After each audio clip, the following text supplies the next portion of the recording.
Hi, ഒരറിയിപ്പാണ്. കേരളത്തിലെ എല്ലാ ഗ്രാമപഞ്ചായത്ത്, അതുപോലെ ജില്ലാ പഞ്ചായത്ത്, ബ്ലോക്ക് പഞ്ചായത്തുകളിലും ഏപ്രിൽ മുതൽ കെ സ്മാർട്ട് പോർട്ടൽ സംവിധാനം നിലവിൽ വരാൻ പോവുകയാണ്. ഇതുവരെ മുനിസിപ്പാലിറ്റി, കോർപ്പറേഷനുകളിലൊക്കെയാണ് കെ സ്മാർട്ട് പോർട്ടൽ യൂസ് ചെയ്ത് വന്നിരുന്നത്. അപ്പോൾ എന്ത് സംഭവിക്കുന്നത് പറഞ്ഞാൽ ഇനി മുതൽ അങ്ങോട്ട് ബിൽഡിംഗ് പെർമിറ്റ്, അതുപോലെ പ്രോപ്പർട്ടി ടാക്സ്, അതുപോലെയുള്ള സേവനങ്ങൾക്ക് നമ്മൾ കെ സ്മാർട്ട് പോർട്ടലാണ് ഉപയോഗപ്പെടുത്തേണ്ടി വരുന്നത്. വളരെ യൂസർ ഫ്രണ്ട്ലി ആയിട്ടുള്ള ഒരു വെബ്സൈറ്റ് തന്നെയാണ് കെ സ്മാർട്ട് പോർട്ടൽ. ksmart.lsgkerala.gov.in എന്നതാണ് നമ്മുടെ വെബ്സൈറ്റ് അഡ്രസ്. വെബ്സൈറ്റിൻ്റെ ഹോം പേജിൽ തന്നെ അത്യാവശ്യം എല്ലാ വിവരങ്ങളും അവർ കൊടുത്തിട്ടുണ്ട്.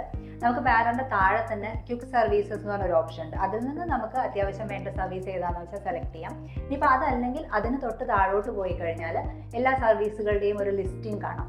അവിടെ വ്യൂ ഓൾ സർവീസസ് എന്നൊരു ഓപ്ഷൻ ഉണ്ട്. അത് ക്ലിക്ക് ചെയ്ത് കഴിഞ്ഞാൽ ആ പോർട്ടൽ ഡീൽ ചെയ്യുന്ന എല്ലാ സർവീസുകളും ലിസ്റ്റ് ചെയ്യുന്ന ഒരു പേജ് വരും.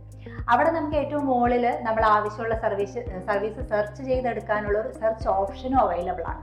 ഇനിയിപ്പോൾ അതല്ല എങ്കിൽ ലെഫ്റ്റ് സൈഡിൽ നോക്കിയാൽ നമുക്ക് എല്ലാ സർവീസും അവിടെ ലിസ്റ്റ് ചെയ്തിരിക്കുന്നത് കാണാം. ഇതിൻ്റെ ഉള്ളിൽ നമുക്ക് ബിൽഡിംഗ് പെർമിറ്റ്, പ്രോപ്പർട്ടി ടാക്സ് ഇതെല്ലാം കാണാം.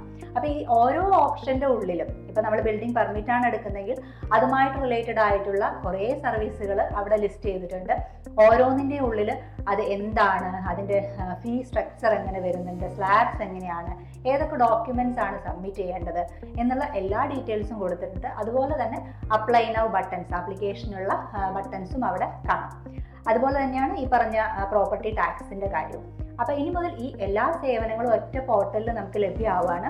അതേപോലെ കെ സ്മാർട്ട് പോർട്ടൽ മൊബൈൽ ആപ്പായിട്ടും ലഭ്യമാണ്. ആപ്പ് സ്റ്റോറിൽ നിന്നോ അല്ലെങ്കിൽ പ്ലേ സ്റ്റോറിൽ നിന്നോ നമുക്കിത് ഡൗൺലോഡ് ചെയ്തെടുത്ത് ഉപയോഗിക്കാൻ സാധിക്കും. അപ്പോൾ ഇതുവരെ ഓൺലൈനായിട്ട് പ്രോപ്പർട്ടി ടാക്സ് ഒക്കെ അടച്ചിരുന്നവരും മറ്റ് ഓൺലൈൻ സേവനങ്ങളൊക്കെ ഉപയോഗപ്പെടുത്തിയിരുന്നവരും ശ്രദ്ധിക്കുക. ഇനി മുതൽ അങ്ങോട്ട് കെ സ്മാർട്ട് പോർട്ടൽ വഴിയാണ് നമുക്ക് ഇത്തരം സേവനങ്ങളെല്ലാം ലഭ്യമാവുള്ളത്.